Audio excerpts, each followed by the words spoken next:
Welcome to the Freshman Foundation Podcast, helping you make the jump from high school athletics to the collegiate level and beyond, with your host, Michael Huber. Hey everyone, it's Mike Huber, founder and CEO of the Freshman Foundation and certified mental performance consultant. The Freshman Foundation Podcast is preparing young athletes and families for every next step in their athletic journey. If you're enjoying the podcast, then please subscribe, leave a 5-star review, and share with a friend. You can find the podcast on Apple Podcasts, Spotify, Amazon Music, or wherever you get your podcasts. Thank you for listening to the Freshman Foundation. Why is Jennifer Coleman a role model for student athletes? When we think of college athletes, we think of the young people we see on TV. We don't typically think of the student athletes who put in the same amount of time and effort outside the spotlight. However, the vast majority of college student athletes are busting their tails every single day without much recognition. My guest in this episode, Jennifer Coleman, is one of those student athletes doing great things without much fanfare. Jennifer is a track and field athlete at Thomas University in Georgia. Jennifer discovered throwing as an aspiring basketball player during her sophomore year of high school. Her natural ability led her to pursue a path of improvement that is unique for a teenage athlete. In episode 55, Jennifer shares how she developed into a high-level track and field athlete in high school, how she found a great college fit at Thomas University, and how she embraces the grind of being a student athlete while being a full-time student and a key member of her school's sports information department. I'm excited for this conversation. Let's build your foundation with Jennifer Coleman. Hey, Jennifer, how are you doing tonight? I'm doing good. How are you? I'm great. It's good to see you again. Yeah, of course. Of course. You know, for those people who are listening and not watching the video, Jennifer's wearing her Thomas University track and field t-shirt representing. So can you just talk about your process or how you made it to Thomas, how you made that choice as an athlete? Yeah, so it wasn't really much of a big jump for me because Thomas University is actually in the hometown that I grew up in, Thomasville, Georgia. We're like 30, 45 minutes away from the Tallahassee, Florida. So when I was a freshman in high school, I actually was on the basketball team. I literally didn't really have a passion for track because when I was a freshman in high school, the word track kind of just scared me a little bit because the first thing you think about with track is you're running and stuff like that. So I wasn't really too like one of those athletes that were like crazy about the whole conditioning part about track and field and stuff like that. And I played basketball my freshman year through my sophomore year. Just some things that just kind of happened and stuff like that. So I just decided to do track. I was literally at basketball practice one day and the assistant coach for our track and field team back at Central, that's the school I went to, Thomas County Central High School. She literally just saw me throw a basketball one day and she pulled me away from practice and she was like, "Have you ever thought about trying out track?" I said, "No, because I don't want to run." She was like, "Oh no, I'm not going to have you run. I'm going to have you throw." I was like, "Okay, why not try it?" So I literally went out there to tryouts after our season ended and stuff like that for basketball. And I picked up the implement, which is a discus. It's the flat metal plate. Sure. And then you have the shot, put the big ball. And I literally threw it. I had no idea what I was doing. And I picked it up and I threw it and it went barely far. So I was like, okay, let me just go ahead and keep going with it. So I went to my first meet, my very first meet, my sophomore year. It was at Childs High School. So it's like, as soon as you get into Tallahassee, it's like the first school on the right as soon as you get in. Mm-hmm. And I remember I threw my very first measurement was like 81 feet as somebody that was totally inexperienced to what she was doing. So I was just getting like a lot of positive feedback about, how strong I am. And I think it was just a good move for me to be a thrower. Like I said, I didn't really have too much knowledge on throwing at all. All I knew that track was pretty much just a bunch of people wearing spikes running around a circle for like hours and hours and hours. I knew about the field area, but I didn't know like they had throwing and like how it worked and stuff like that. So like I said, I started my sophomore year and I was actually region champ my sophomore year, which was kind of crazy. Your first season? Yeah, my first season. Wow. I was region champ. Unfortunately, I That's didn't make it wild. to state, but I made it all the way to sectionals. So I was pretty proud of myself and stuff like that. And I was like, you know what? Why not try to go for a scholarship? Why not, get out my comfort zone of, having the dreams of being a basketball player and try something new, So that's what I decided to do. I just signed up for a recruiting website and, I just started getting offers left and right. And when I was getting recruited, all the offers that I had, they were like so far away. Like Woodruff University, they recruited me. William Penn, they recruited me. A lot of like schools that were like out there, like 18, 20 hours away, they were recruiting me and they were full rides. And at the time, I was just a young kid looking to have an opportunity to play at the collegiate level. And I don't think I was mentally, physically, and financially ready to move out so far. Mm-hmm. So when I heard about Thomas University starting a track and field program, my coach told me about it. I honestly told him, I was like, it's literally my last option. Like, I didn't want to, be stuck at home when I already had to be home for 4 years straight back in high school and stuff like that. So I told him, let's just make that my last option, So throughout my junior year and senior year, I kind of exercised my options and stuff like that. And the more offers that I got, the further away that they went and stuff like that. And when I talked to the former head coach that was there at the time, he offered me and stuff like that. I went on a tour and I just loved the campus. Like, it was so beautiful. For it to be a very small school, it's so amazing.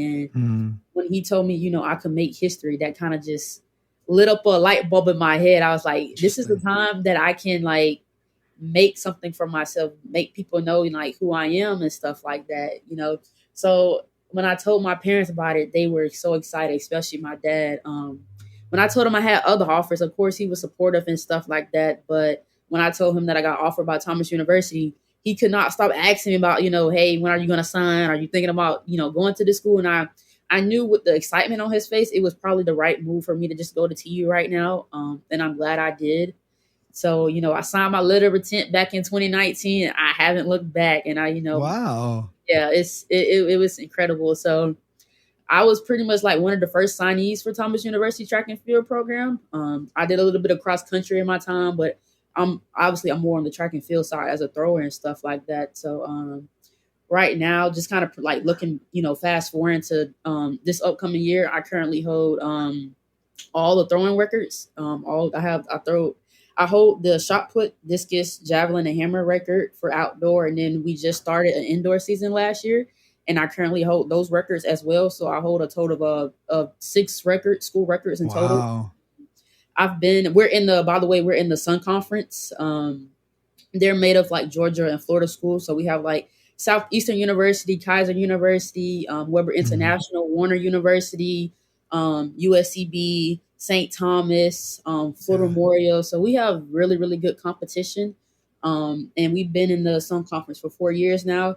So we just started an indoor season last year, and I was all Sun Conference in the shot put.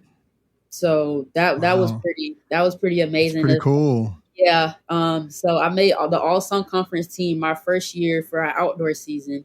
So that was pretty cool. I finished top 3 in the discus. And it's just I've been progressing all year, and with the coaching staff that I've been having throughout the years, they kind of just make it a lot more easier and fun to be around this conference and be around this university as much as I've been. So, Sure. it's definitely been a wild run so far, but I mean, it's like with Thomas University being such a small school, but in a really, really competitive conference, it's amazing to say that, I'm in the Sun Conference. I'm competing against like amazing athletes like Southeast. They're amazing. St. Thomas, they're amazing. They have people that try out for the Olympic trials, and to say that, I compete against these athletes like every other week, it's crazy. So, I love it. So is Thomas, that's an NAIA school? Yes, we're NAIA Division I. Okay. So, yeah. Cool.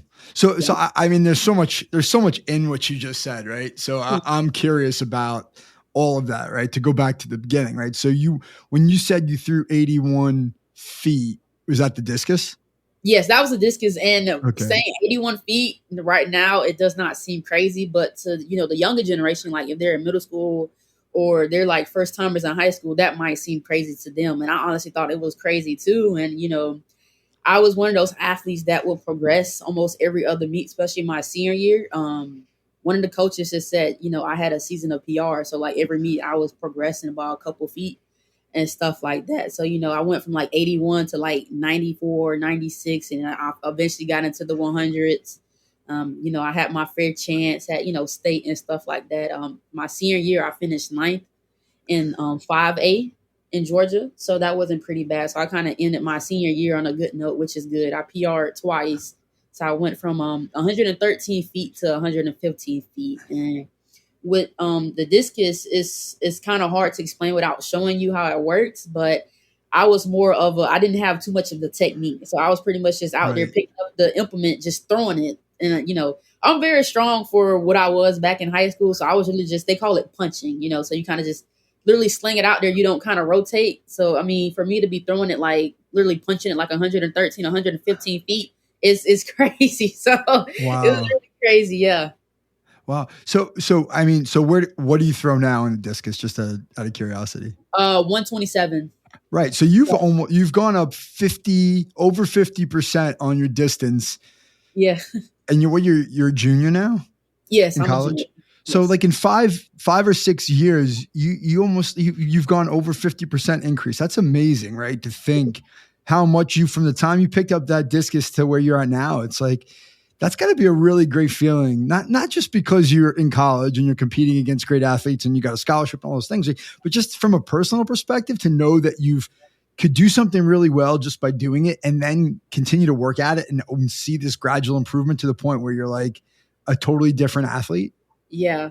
And it kind of helps when you're building a program, especially when we started from scratch. You're building a program, you're finding these athletes, across the nation that do what you do, and it helps when you have people that are a little bit more experienced than you coming into your freshman year and stuff like that. So Mm-hmm. I've had teammates throughout the years that had more experience than me, and we definitely fed off each other's energy and stuff like that. And obviously, being a college athlete, if you're committed to your sport, if you're dedicated to it, obviously you're going to grow. You're going to have growing pains and stuff like that. Mm-hmm. So, I've just watched a lot of YouTube. I've been around a lot of coaches that, are very familiar with throwing and stuff like that. And that kind of just helped me progress throughout the years. And obviously, being at a small school, but with an amazing staff when it comes to like athletic training, strength and conditioning, our AD, those play a big part into Sure. that 50% increase that I've had throughout the years and stuff like that. So, I don't, now that you say it, it's kind of crazy to say, like, I've really progressed that much, because when I'm out there throwing, it's like, I PR, but when you put the numbers together, it's like, it's crazy to think like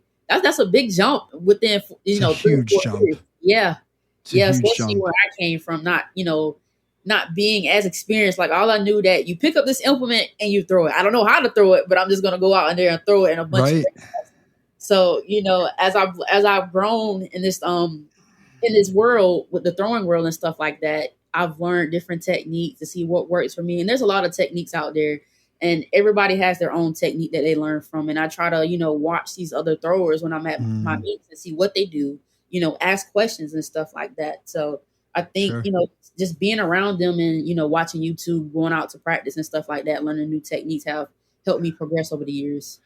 So you mentioned, when you started throwing in high school at a certain point, you signed up for a recruiting site. So I know a very little bit about track and field recruiting, but my understanding, which is very limited, probably very basic, more basic than it really is. But my understanding is that a lot of it has to do with just your performance metrics, right? Like if you're a runner, right? Like if you fall within a certain time range and you run the 200, like you're going to get looked at, right? Like coaches are looking just at the times.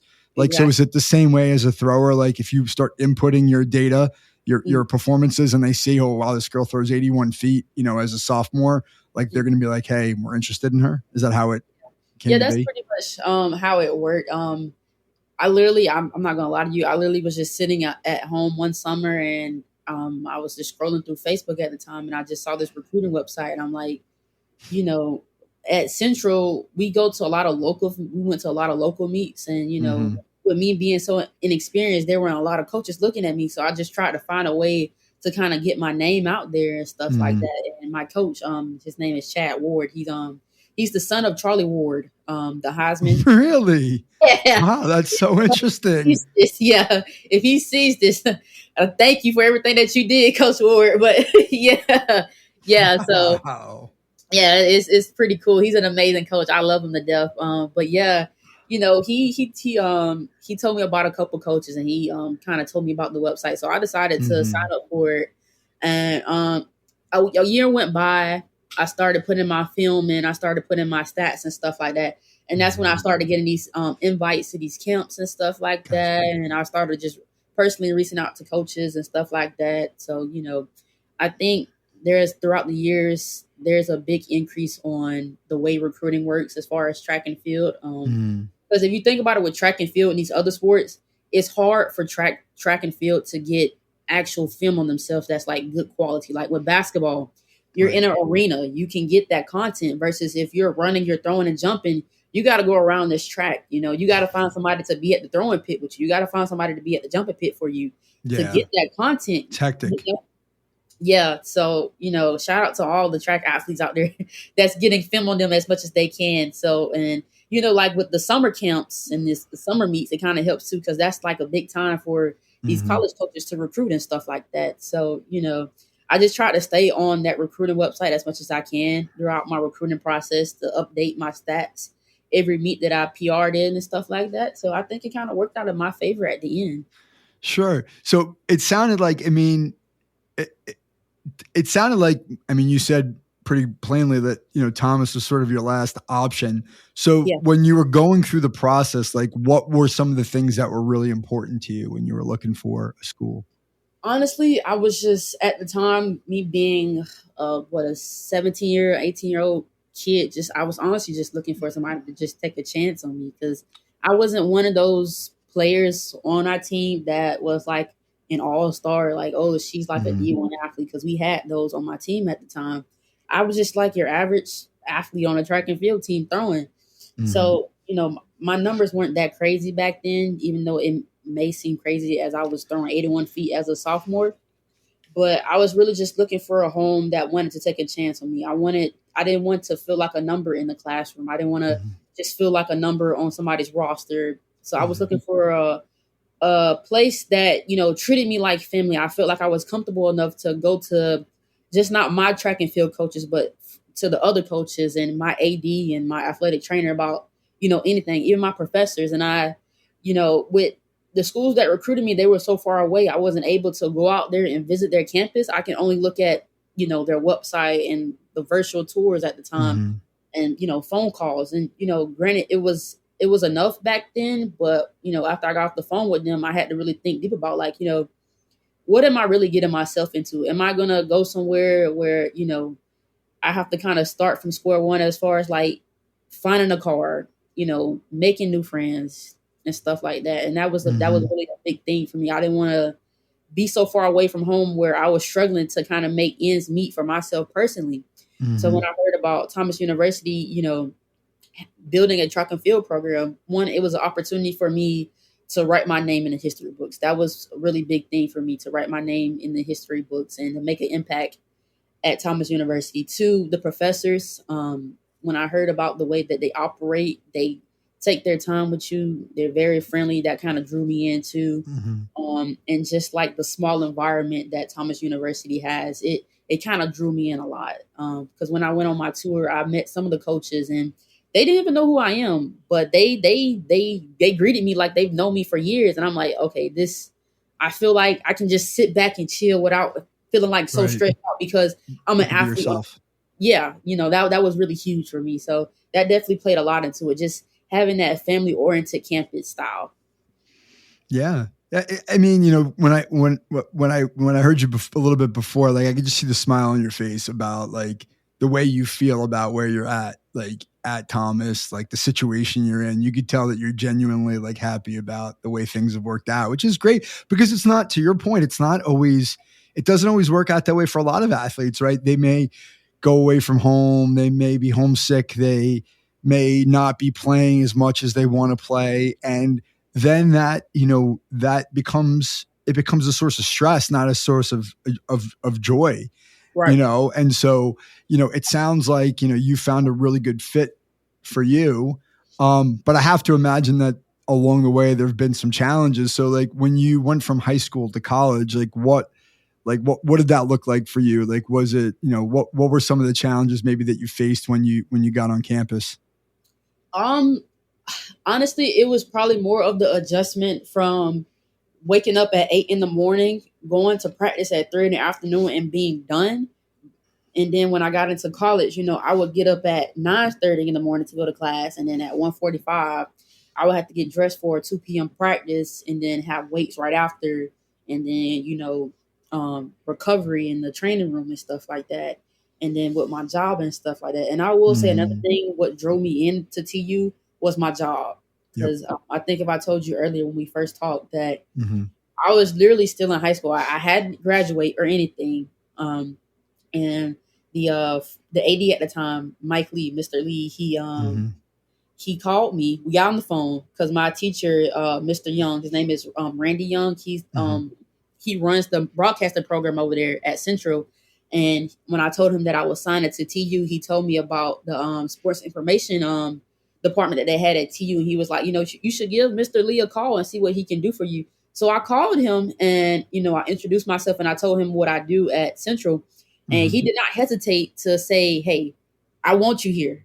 I want you here. What do we have to do to get you here? And at that point, I knew that was literally the school for me because he did not know who I was. He just trusted the people that we had connections with. Yeah. Believe in, the work ethic and stuff like that. So.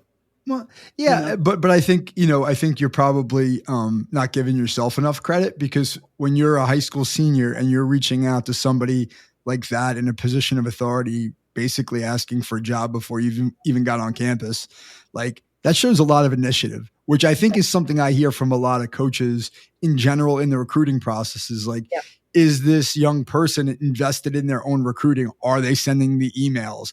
Are they reaching out? Are they following up? Like, what are they doing to want to be here? And the fact that you picked up the phone and called, you called this person and said, hey, like, I want to come there. Like, I'm looking for something to do. Like, that's got to go a long way because usually they're probably chasing kids around to get them to come, just get to show up to work, Yeah, no. And I definitely say, when I got the job opportunity, I honestly did not know like how I was going to balance being a student athlete. Sure. And, having my job, because with my job is, you're pretty much, you got to be at every game day.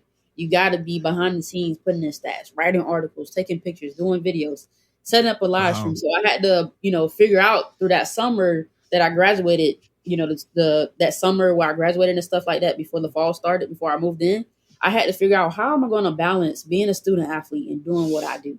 And, I realized that I had to be comfortable with being uncomfortable. I had to learn growing pains and stuff like that.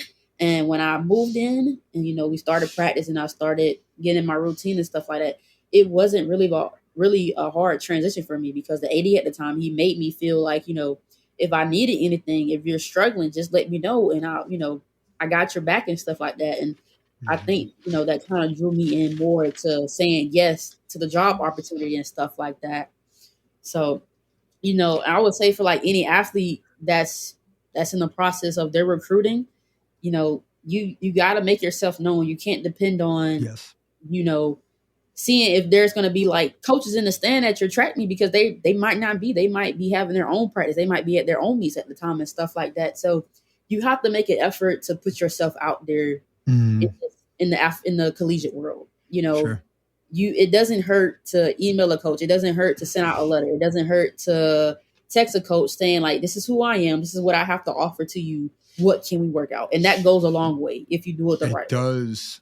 And I had somebody on my podcast who plays soccer, a female plays soccer in college. And she tells a story about how like she was just relentless in terms of following up because she wanted to play at this one school. And she talks about like how the last time she called the coach offered her a scholarship, right? To this like dream school of hers because like you're putting yourself basically at the top of the pile, right? There's so many recruits.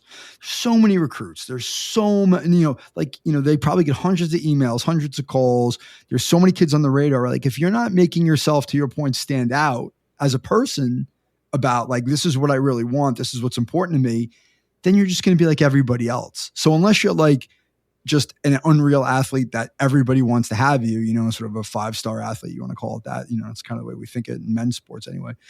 Unless you're that, then, you're just like everybody else and you got to set yourself apart. And it sounds like you did that. Now I know that when we talked the last time, I got the impression that you have some really long days there at Thomas between training and working and school and all those other things. Can you just talk about like a little bit more detail about like what a day in your life looks like? Yeah, so I could actually just take you through a breakdown of, how I start my day. So I start my day about 5:30 every morning. I eat breakfast and I go work out at the gym downtown. Here in Thomasville, it's called Koja Athletics, which is owned by Danny Copeland. He played for the Kansas City Chiefs back in his time. He won a Super Bowl with them and stuff like that. And it's an amazing gym. It's really amazing. So I go there from like 6 to like 6:45, and then I go back home. I kind of get dressed, stretch. I try to take a power nap before I go to class around like 9:30. So I'm in class from like 9:30 to maybe 12:45, maybe 1:45, just depending on the day that I have my classes. And then at 2:00, I'm at practice from 2 to 4. That's when I have my track practice, and then from like 4 to 5, I have weights twice a week. So once I'm done with weights, let's just say we're in the fall season, that's my schedule from like 2 to 5. I'm within practice and weight training. Once I get done with weight training, we might have a basketball game that starts at like 5:30 for women's basketball. I will have to, literally run from the weight room to my dorm room, take a shower, get dressed for work, and then head to the gym, set up for our live stream, make sure everybody has their rosters, all that good stuff. And then I would be there from like 5:30 till like 11 o'clock at night because with college, they have doubleheaders. So the way our doubleheaders work is from like 5:30 for women and then 7:30 for the men. And there's stuff that you got to do after as far as making sure all the coaches have their box scores, making sure our stat guy has the correct stats and stuff like that. And we do like post-game interviews. So I'm making sure these athletes go where they need to go if we need them for any post-game stuff. And I'm more on the creative content side when it comes to our game days and stuff. So I'm the one that's capturing all the highlights in the picture. So I have to, find somewhere after the games are done, put that on my computer, put a quick highlight together and put that on social media. And, I have to send our director of athletic communications an article photo so he can write the articles and stuff like that.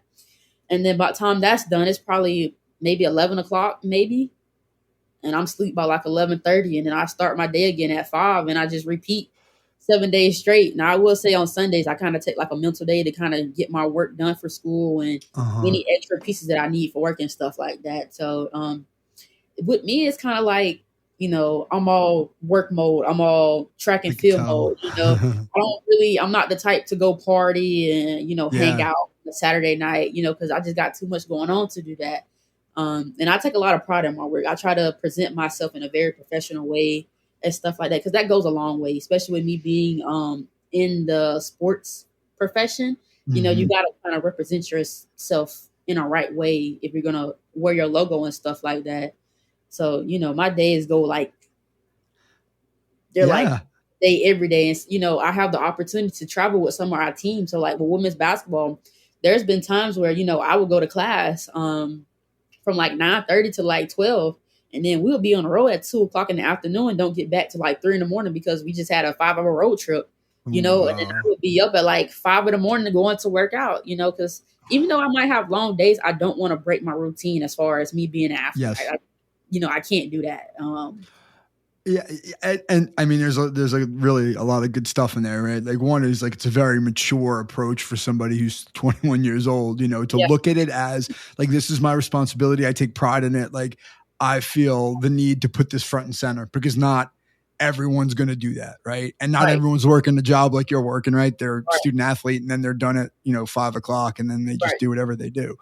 But just the thing that I think about is like, if you're so busy like that, like, do you feel like you're getting, this is such a simple question, but I'm interested, so I'm going to ask it. Do you feel like you get enough sleep? Yes, I do. I definitely make sure I get like 8 hours of sleep. So like, Okay. even if I have to like push my times back, depending on what day it is, I would definitely do that. Okay. Because like I do get 6 hours of sleep. I will say, even though if I go to bed at like 11, I get up by like 5:30. I think that's roughly around 5 to 6, and then once I get done working out, I tend to have like at least an hour or two to myself to get that power nap in. So I might not Yeah. get the whole 8 hours like Right. from In like one shot. Yeah. get I that eight know. hours somewhere somehow. Right. So I think especially as an athlete, sleep is definitely important. Yeah. And I It's think a lot huge. of athletes don't realize that. It makes a big difference in your performance and the way that you go about your day. Like if I don't get at least like 6 hours of sleep, I cannot properly function. And I tell everybody that I'm like, listen, I have not got 6 hours of sleep. So if you need me, I'm probably going to be asleep. And as soon as I wake up, I'm I'll take starting care of my it. day. So, sleep is important in my life. Recovery is important in my life. Eating healthy is important in my life. So, and just not try to go off topic or anything, but last year I kind of went through a weight loss phase. I was pretty big, with throwers. We're really big people. We're Yeah. really big people, Sure. So I was weighing about like 177 back in May, and I just decided to make a life change. Like my weight was really hindering me as an athlete and just a person overall. Like I went through a big mental block because back then I did suffer through anxiety and depression and stuff like that, just because the whole being a college athlete and dealing with what we have Sure. to deal with and stuff like Yeah. that. So um, I decided to join Koja Athletics, and I've been a member of Koja Athletics for roughly 2 years now. And I kind of told Danny, one of my trainers, I said, "Listen, this summer I'm all go mode. I want to change my life. I want to change how I go about my day because the way I performed the year prior to that, I did not. It was terrible. Even though I finished top 3 in the conference for discus, throughout the season, I was not pleased how I did. And I was like, something has to change. And at the time, I didn't know what. And I realized maybe if, I lose weight and change my mindset, things will change. So last year, I lost 45 pounds in 2 months. And I just haven't looked back then. And, the biggest thing that my trainer told me, he was like, find a routine, find something that works for you, whether that's, what you eat throughout the day, how many, mental breaks that you take throughout the day. Find something that works for you. Find your routine. And that's Mm-hmm. what I kind of did. And, since then I've just been more happier in life. You could tell that I've been growing a lot. And it's definitely been showing a lot of improvement in the way I train, the way that I am as an athlete, and the way that I am in the office for my job, and Mm-hmm. just a person overall. So Sure. Well, I appreciate you sharing that. There's obviously a lot to that. Yeah. I mean, listen, what you've described is really normal, right? You have a lot of responsibility. Sometimes, things just kind of go the way they go until you get to a point where you feel like I need to make a change. So when you mentioned sort of the anxiety and depression, like what was that?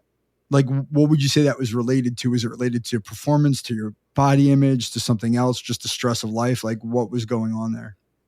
honestly, it was just probably just the stress of life. Like Yeah. I think when I was bigger, I didn't really have too much confidence in myself. Um, I just didn't have a lot of confidence in myself. And with my job, it can kind of be a little stressful and stuff like that. And Mm-hmm. with me having long days, we're all human at the end of the day.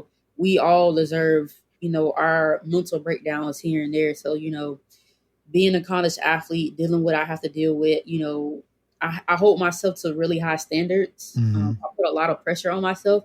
So when I'm not performing to the best of my abilities, whether that's in the Mm-hmm. circle or in the office, it takes a toll on me and stuff like that. So Yeah. I just think that's just kind of trying to find like who I am as a person. That kind of had a lot to do with my anxiety and depression and stuff like that. So yeah.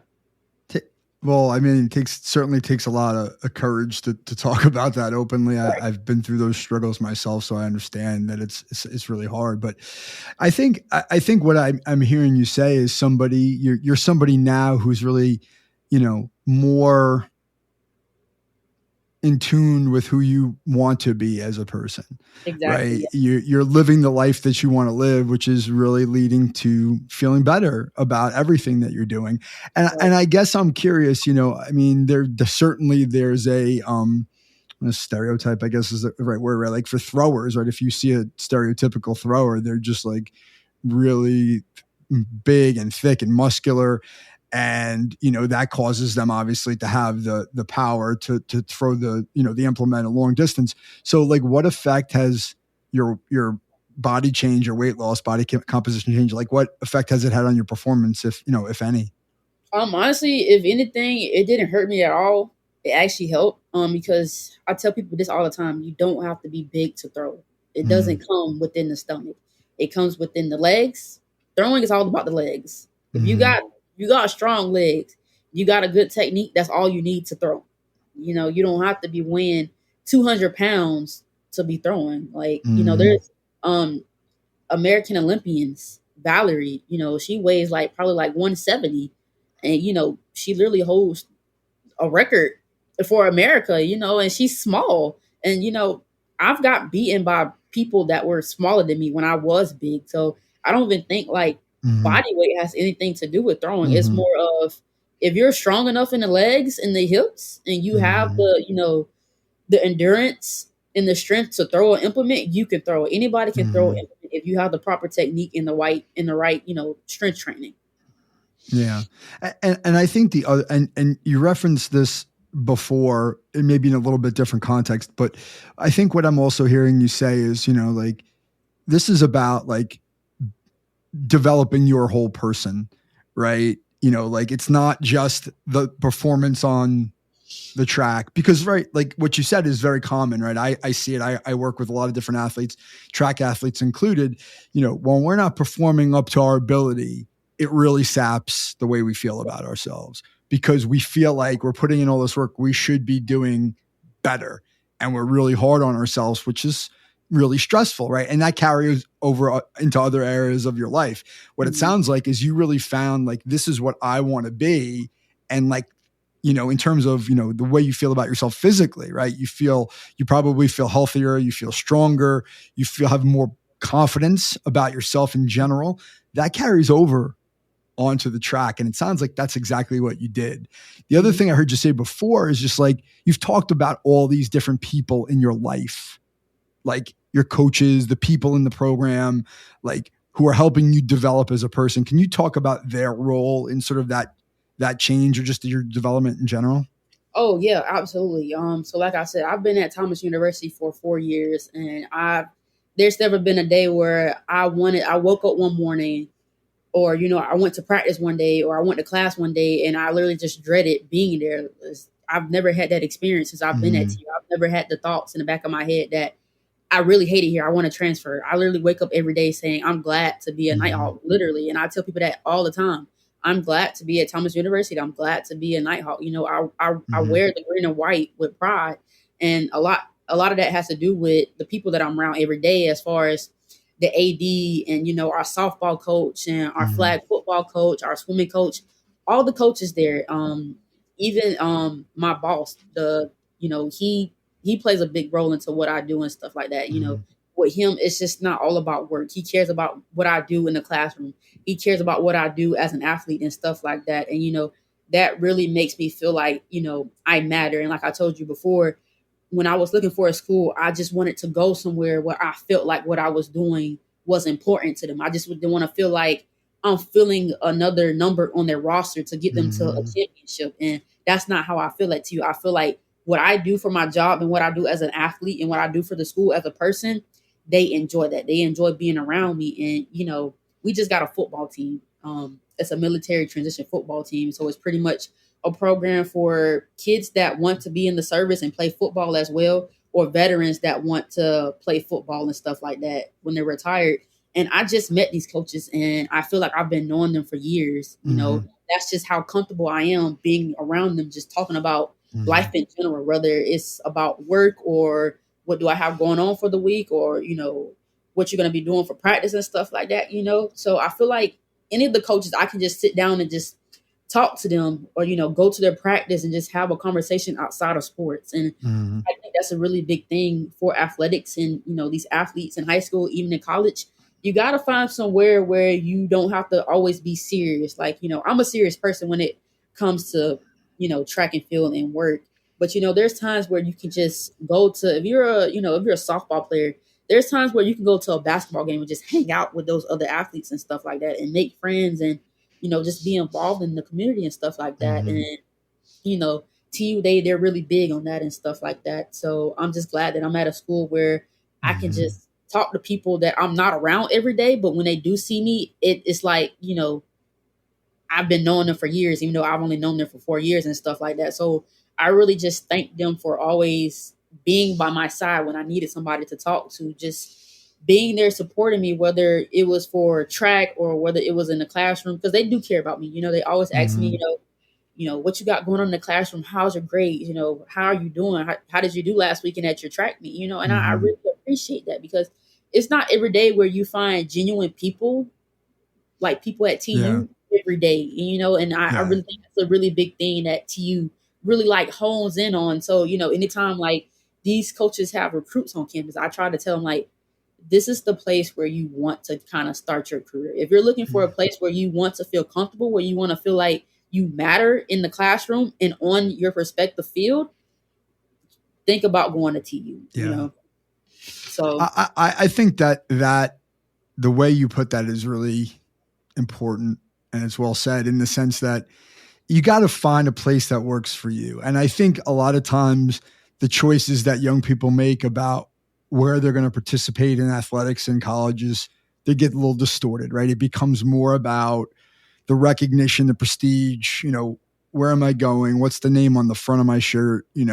Who's going to like notice me, versus like, hey, I have to go live in this place for 4 or 5 years. I need to make a life for myself, and I need to find a family that's going to help me be successful. And that's what you found. It sounds like you found a place where you could be yourself, and you have a family around you that supports you as Jennifer, the person, and not Jennifer, the track athlete, who's just the only thing that matters is your time on the track. Because I've certainly heard from other people who are in your shoes right now, athletically, a lot of times they don't always feel like they matter. They feel like the only thing that matters is their performance. And if they're not performing, they feel like they don't matter. And that's hard. That's hard, especially when you're an athlete that's been successful your whole life, and now you're in college and now you just feel marginalized because of your performance. And that's going to lead to the anxiety and depression that you were talking about a lot of the times.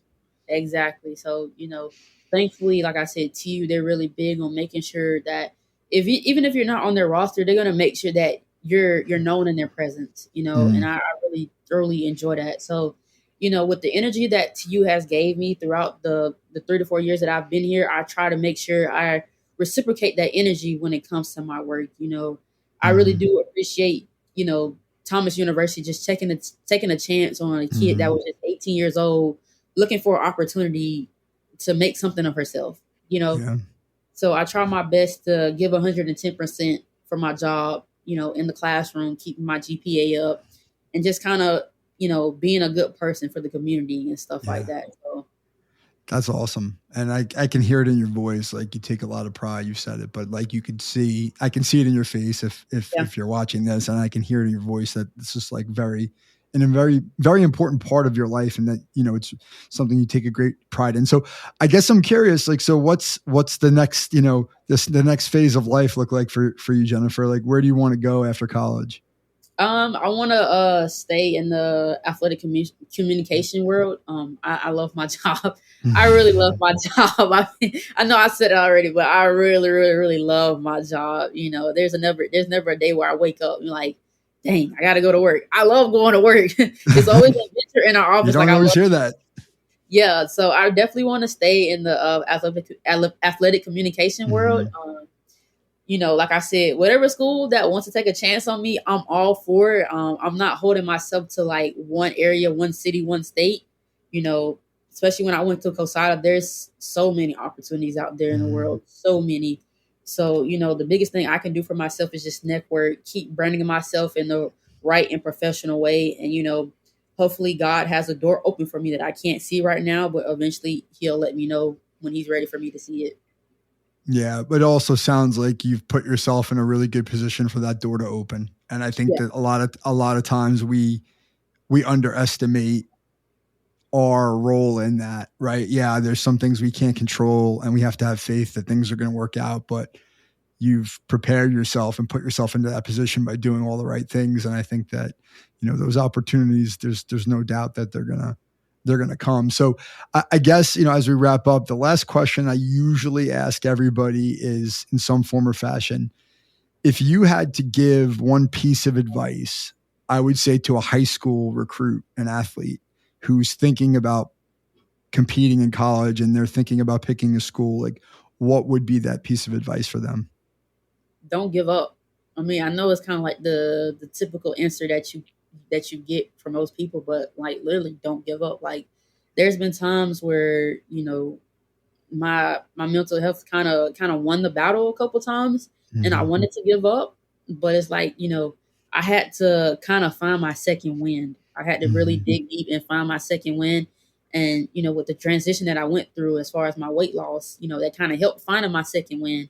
And that's when I started seeing a big jump in how I am as a person. So I would just say, don't give up. Like college is not meant to be easy wherever you go, whether it's at a community college, a small NAI school, or a big NCAA school. Do not give up. You got to keep fighting. When things get tough, you punch back. You got to punch back. So.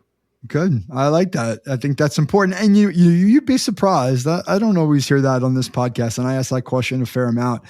I think there's a lot to be said for what you said, which is to say you got to be persistent, right?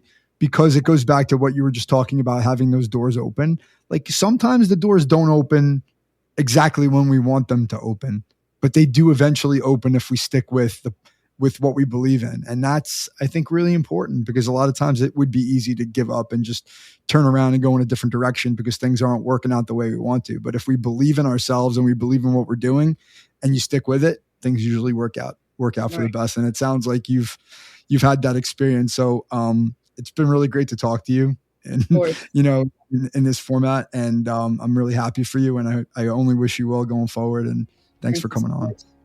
Thank you. All right. Thanks, Jennifer. Take care. You too. Bye-bye.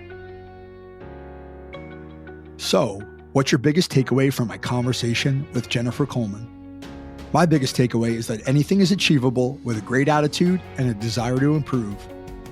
Jennifer started as a track and field athlete in her sophomore year of high school and made great strides very quickly. Her curiosity and willingness to try something new led her to a college scholarship. My suggestion to young athletes is to embrace the unknown path to improvement. Doing so requires faith that the time, effort, and energy invested will pay off down the road. However, the real good stuff is found in the process, not the outcomes.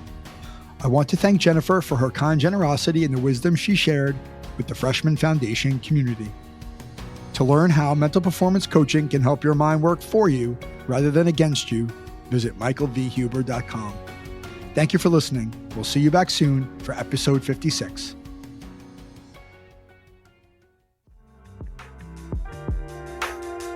Mike Huber is the founder and owner of Follow the Ball Coaching, located in Fairhaven, New Jersey.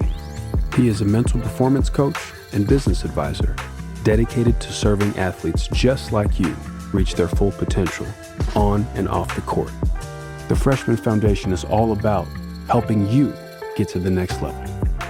For more information, follow along on Instagram at the Freshman Foundation.